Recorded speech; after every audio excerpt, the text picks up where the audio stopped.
సంగారెడ్డి జిల్లా పటాన్చెరు మండలం పోచారంలో శ్రీ రేణుకా ఎల్లమ్మవారి పలహార బండి ఊరేగింపు కన్నుల పండుగ జరిగింది. గ్రామ యువకుడు ప్రశాంత్ యాదవ్ ఆధ్వర్యంలో పలహార బండి ఊరేగింపు గ్రామ ప్రధాన కూడలి నుంచి పురవీధుల గుండా పోతరాజుల విన్యాసాలు, డీజే చప్పుళ్లతో యువకుల నృత్యాల నడుమ కొనసాగింది. కాంగ్రెస్ రాష్ట్ర నాయకుడు గోడే మధుసూదన్ రెడ్డి హాజరై ఊరేగింపును ప్రారంభించారు. 5 ఏళ్లుగా అమ్మవారి కృపతో పలహార బండి ఊరేగింపు చేస్తున్నట్లు ప్రశాంత్ యాదవ్ చెప్పారు. అమ్మవారి ఆశీస్సులు అందరిపై చల్లగా ఉండాలని ఆకాంక్షించారు.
అన్న నేను రెడ్డనూరు ప్రశాంత్ పోచారం గ్రామస్తుని.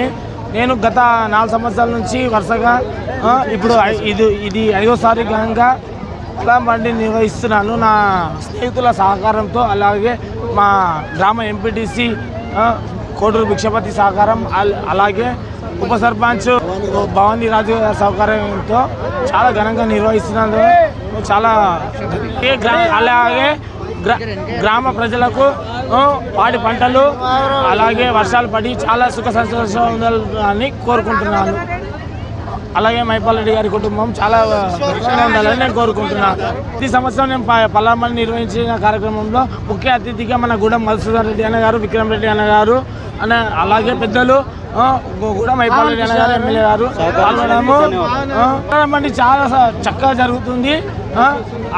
పెద్దల సహకారంతో, గ్రామస్తుల సహకారంతో, గ్రామ పెద్దలు చిన్నలు అందరూ సహకారాలను అందిస్తున్నారు.